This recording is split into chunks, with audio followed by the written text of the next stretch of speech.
তারা বাংলা ছাড়া আর কোনো কিছু বুঝে না।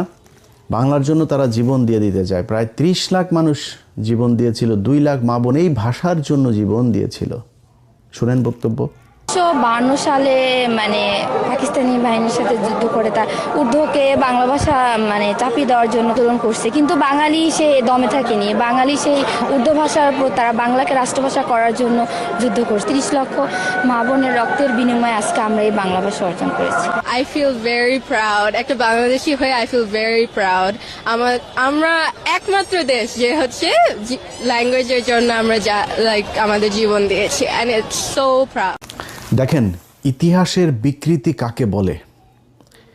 30 লাখ মা বোনকে বাংলাদেশের এই পাকিস্তানি মিলিটারি রেপ করেছে, 30 লাখকে মেরেছে আর 2 লাখকে রেপ করেছে। এই যে এক গাঁজাখুরি, এই যে এক কথা বলে বাংলাদেশের সাথে পাকিস্তানের এই সম্পর্কটাকে জীবনে কোনোদিন যেন ঠিক না হইতে পারে। প্রতিটা ঘটনায় 16ই ডিসেম্বর, 26শে মার্চ, 21শে ফেব্রুয়ারি যখনই এগুলো আসে নতুন করে এই ভাঙা ঢোল এগুলো বাজাইতে থাকে যে পাকিস্তান আমাদের এগুলো। আরে Pakistan military don't fuck you. Pakistani military খাচ্চর মাচ্চর এগুলোর করে না। পাকিস্তানের সুন্দরী মহিলা আছে। পাকিস্তানের মহিলাদেরকে এই আর 71-এর সময়ের অবস্থা তো আরও আমাদের জঘন্য ছিল।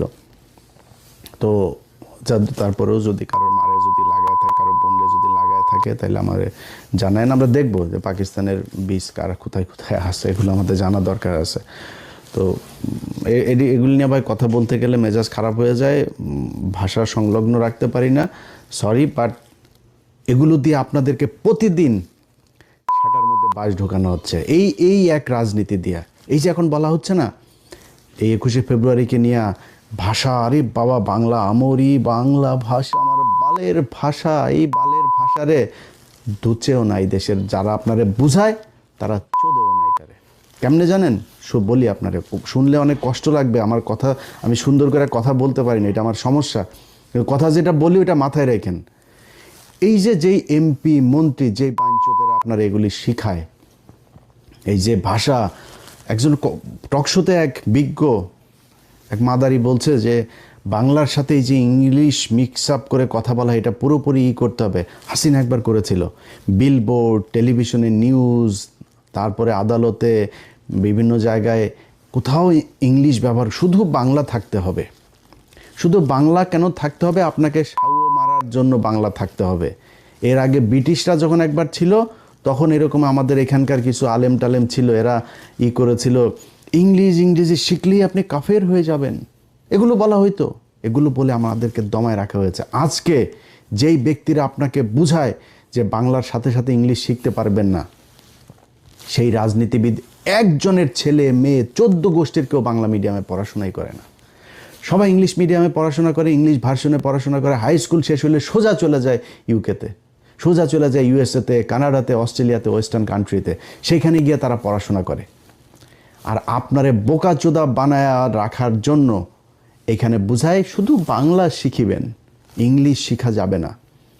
জিন্দাবাদ এটা পাকিস্তানি শব্দ, উর্দু শব্দ, ফার্সি শব্দ। আর ওনাদেরকে বলতে হবে জয় শ্রীরাম, জয় বাংলা। Fuck you. জয় বাংলা, জয় শ্রীরাম মারাইতে আসছে না এখানে।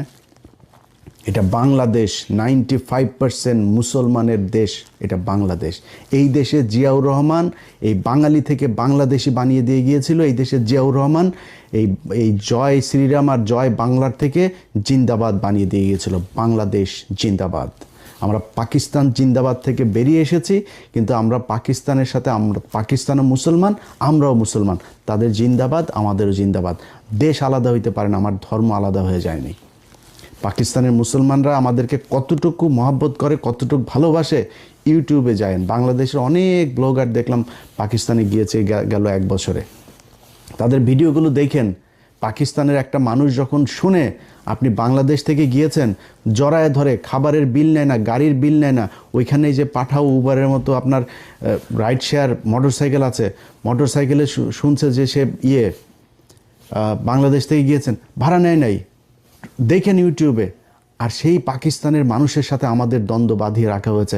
আজকে বাংলাদেশের যদি ইন্ডিয়ার সাথে যুদ্ধ বাঁধে, সবার আগে এই পাকিস্তান আপনার পাশে এসে দাঁড়াবে। ভাই ভুলা যান, পাকিস্তান কি করবে না করবে, পাকিস্তানের সাথে আমার কি সম্পর্ক, সব ভুলে যান, আমার দরকার নাই। কিন্তু আপনি পাকিস্তানের সাথে এই সম্পর্কের এই যে কৃত্রিমভাবে তৈরি করে এটার মাধ্যমে যখন আপনি ভারতের সাথে সম্পর্ক ভালো করার জন্য চেষ্টা চালাবেন, তখন আপনার এই দেশকে সারা জীবন, আপনার মৃত্যু পর্যন্ত এটাই গোলামি রাজ্য হিসাবে আপনি করে। আজকে আজাদি শুনলেও তাদের কষ্ট লাগে। আর ওটা আজাদি মানেটা কি? আমি আজাদি চাবো না, আজাদি শব্দটা শুনে তাদের কষ্ট হইতেছে। ইনকিলাব জিন্দাবাদ, এই জিন্দাবাদ বাংলাদেশে যতদিন থাকবে ততদিন বাংলাদেশ থাকবে, এবং যতদিন এই জিন্দাবাদ বিএনপির সাথে থাকবে ততদিন বিএনপি বাংলাদেশে থাকবে, তারপরে বিএনপি থাকবে না। কেন থাকবে না জানেন? আপনি যেদিন বাংলাদেশি থেকে বাঙালি হবেন, পশ্চিমবঙ্গ, ওয়েস্ট বেঙ্গল আর ইস্ট বেঙ্গল হয়ে যাবে, এবং ওই বাঙালি আর আমার মধ্যে কোনো পার্থক্য থাকবে না। যেই কালচার ঢুকানোর জন্যই আপনাকে এই যে পয়লা বৈশাখ করানো হয়, এই পয়লা বৈশাখে পেঁচা পুচা যা আছে সব তাদের দেবদেবীর আপনার প্রতীক, এগুলোকে আপনাকে দিয়া পূজা করানো হয়। আমারে ছোটোবেলা থেকে গরুর রচনা শেখানো হয়েছে। আমি কোরআন শরীফ শেখার আগে আমার দেশের মানুষকে গরুর রচনা শিখতে হয়েছে। পৃথিবীর এই বাংলাদেশের মানুষ, অন্তত সব দেশে থাকেন, একজন মানুষ, আমার এই ভিডিও যত হাজার লক্ষ মানুষ দেখবেন, একজন মানুষ বলবেন আপনি পৃথিবীর কোনো দেশে যায় তারপরে দেখেছেন যে গরুর রচনা পড়ানো হয় ছোট বাচ্চাদের। আমারে কোনো কিছু না বললেও আগে গরুর রচনাটা পড়তেই হবে। পাটের রচনা ছিল, অনেক রচনা ছিল, আপনার আগে গরুর রচনায় শিখতে হবে। এবং এইটা মোস্ট আপনার মানে একটা থাকতো, পসিবিলিটি থাকতো, এটা আপনার এক্সামে আসবেই। মেট্রিক পর্যন্ত এই গরুর রচনার এই বিশাল গুরুত্বপূর্ণ এক রচনা। আরে ভাই, গরুর যদি আপনি পশুর পার্টস যদি শিখতে চান, আমি সায়েন্সের স্টুডেন্ট, আমাদেরকে ব্যাঙ দিয়া নানান কিছু দেখানো হইতো, বায়োলজির বিশেষ করে। তো আপনি যদি যদি ওই কারণে পশুর সায়েন্সের কারণে যদি পশু শিখতে ব্যাঙ শিখেন, ব্যাঙের অঙ্গ প্রত্যঙ্গ কী কোথায়, তো গরু কোত্থেকে আসলো, এইটা আপনার মাথায় নিতে হবে যে আমাদেরকে সূক্ষ্মভাবে এইভাবে এই পূজা করানোর জন্য এগুলো করা হয়েছে। এবং বিএনপি যদি মনে করে আজকে তারা এই যে জামাত, আওয়ামী লীগের বিভিন্ন জায়গায় অফিস টফিস খুলে দিচ্ছে, তারা যদি মনে করে জামাতের চাইতে বেটার অপোজিশন হচ্ছে গিয়ে আওয়ামী লীগ, তারা তাদেরকে নিয়ে আসতে পারে। এবং এইভাবেই যদি বিএনপি নিজেদেরকে বাংলাদেশি থেকে বাঙালি, জিন্দাবাদ থেকে জয় বাংলায় নিয়ে যাইতে চায়, তাইলে বাংলাদেশে বিএনপি বলে কোনো দল দরকার হবে না। মানে একই জায়গার মধ্যে আপনি দুইটা একই same product, same quality, same দাম, দুইটা দোকান যদি থাকে, তো কেউ দুই দোকানে যাবে নাকি? একটাতেই যাবে। আমার একটা আছে, ওইটাতে যাওয়া দরকার, নতুন আরেকটা দোকান দরকার কি? আওয়ামী লীগ তো জয় বাংলার জন্য আছে, আওয়ামী লীগ জয় শ্রীরামের জন্য আছে, আওয়ামী লীগ এই বাঙালির জন্য আছে, আপনার দরকার নাই তো। এখন আপনি যদি মনে করেন এখন একটু পজিশন ভালো না, আপনি মনে করছেন এই চারিদিকে সব আপনার প্রশাসন, আপনার মিডিয়া, আপনার ইন্ডিয়া, আপনার সব হামারা, এটা যে মনে করেন না, এই দিন থাকবে না আপনার। আপনি সময় দেন, ইন্ডিয়া কখনোই তার সবচেয়ে বেস্ট চয়েস হচ্ছে আওয়ামী লীগ, আপনি সেকেন্ড চয়েস। বিএনপি বাংলাদেশে ইন্ডিয়ার জন্য সেকেন্ড চয়েস, তারা ফার্স্ট চয়েস রেখে কখনোই সেকেন্ড চয়েসে আসবে না। সো তারা 2 দিন পরে সামনে নির্বাচনে যখন আপনি আওয়ামী লীগকে রাজনীতি করার সুযোগ দিবেন, জামাত ইসলামের এই পলিসিও মাথায় আছে, তারা যদি পরিস্থিতি খুব খারাপ দেয় তারা রাজনীতিই করবে না। আমি এটা জামাতের মানে কেন্দ্রীয় কোনো পলিসি না, আমি জামাতের কেউ না, যেহেতু আমি তাদের কোনো, একজনের সাথে কথা হচ্ছিল, মানে উনি বলছিলেন যে ভাই আমাদের বেশি চাপাচাপি করলে আমরা পলিটিক্স বাদ দিয়ে দিব, আমাদের মানুষ তৈরি করার দরকার, আমরা মানুষ তৈরি করব, 10 বছর 20 বছর 25 বছর পরে দেখা যাবে কি হয়। যদি সরে যায়, আপনি আওয়ামী লীগকে নিয়ে রাজনীতি করবেন, আপনি মনে করছেন যে আমরা তো এখন উপরে আছি, আওয়ামী লীগ আমাদের পিছনে এসে চামচার মতো ঘুরবে। শোনেন ভাই, সরাসরি একটা কথা বলি, একটা এলাকায় 2 শ্রেণীর বাটপার আছে, একটা দুর্নীতিবাজ বাটপার, এই চোর স্বেচ্ছর আছে দুইটা, একটা আওয়ামী লীগের আর একটা বিএনপির চোর স্বেচ্ছর বাটপার, এগুলো সব এদের মানে দুর্নীতি করে, চুরি করেই তাদের চলার ইচ্ছা, এই জন্যই তারা রাজনীতি করে, রাগ ঢাক রাখার কিছু নাই। কিন্তু তাদের টার্গেটটা হলো কি, তারা খুব ভদ্রভাবে থাকে, একটু ভদ্র কিসিমের, অসহায় কিসিমের এই চোর বাটপারগুলি হলো বিএনপি করে। আর আওয়ামী লীগেরগুলো হলো দুর্ধর্ষ, তারা খুব ক্রুয়েল হয়, খুব হিংস্র হয়, এই টাইপের চোর বাটপারগুলো আওয়ামী লীগ করে। আপনি তারে প্যারালালি চলতে দিবেন আর আপনার পিছনে সে চলবে, এই ক্ষমতা আপনারও নাই, এই মিডিয়াও সেদিন থাকবে না আপনার পক্ষে, এই ইন্ডিয়াও থাকবে না, প্রশাসনও থাকবে না। সো খুব কেয়ারফুলি আপনাকে আওয়ামী লীগকে হ্যান্ডেল করতে হবে। এখন এই কারণে বললাম যে যেদিন বিএনপি জিন্দাবাদ থেকে বের হয়ে যাইতে চাবে, যেদিন বাঙালি হয়ে যেতে চাবে, সেদিন বাংলাদেশে বিএনপির আর দরকার হবে না। ওই দিন মানুষ আওয়ামী লীগই বেটার হবে, এবং আওয়ামী লীগ সেটা কেমনে করতে হয় এটা খুব ভালো করে জানে। পোড়ায়া জ্বালায়া কী করা লাগে সব কিছু জানে তারা। সো ভাই, যেই জন্য এত কিছু বললাম, যে এই যে ৭১-এর ভাষা আন্দোলন আর এই যে ৭১-এর মুক্তিযুদ্ধ আর ২১-এর ভাষা আন্দোলন, এগুলো আপনার মাথার মধ্যে এত মিথ্যা, এত ইতিহাস বিকৃত করে আপনাকে ঢুকানো হয়েছে। এটা ঢুকায়ে পাকিস্তানের সাথে বিরোধ তৈরি করা আর ভারতের সাথে বন্ধুত্ব তৈরি করে তারপর আপনাকে সেটা মারার জন্য এগুলো করা হয়।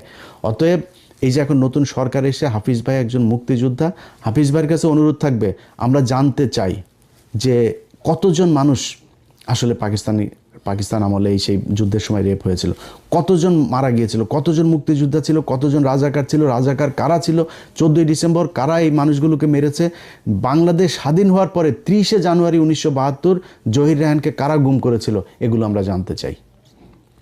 এটা জানলে বুঝে যাবেন যে এই বাংলাদেশের সাথে পাকিস্তানের সাথে পূর্ব পাকিস্তান আর পশ্চিম পাকিস্তান দুইটার সাথে এই গ্যাঞ্জাম বাঁধানোর জন্য ভারত কি চাল চেলেছিল খুব ভালো করে। আর এই যে আপনার মানুষজন ইতিহাস এগুলো বলে না যায় না শুই না, ভাই আপনার কাছে অনুরোধ একটু শুই নেন, নিজের প্রশ্ন করেন যে যদি অনেকে বলে যে 30,000 মানুষ বা 3 লাখ মানুষ মারা গিয়েছিল, ভাই 3 লাখ মানুষ যদি মারা যায় থাকে, তারপরে আপনার গ্রামে অন্তত 5 জন মানুষ মারা যাওয়ার কথা। আপনি আমার দেন তো 3 লাখ মানুষ কোথায় পাকিস্তানিরা মেরেছে, কোন বাংলাদেশিকে পাকিস্তানিরা, কোন মুসলমানকে পাকিস্তানি মিলিটারি মেরেছে, একটাও দেখাইতে পারবেন না।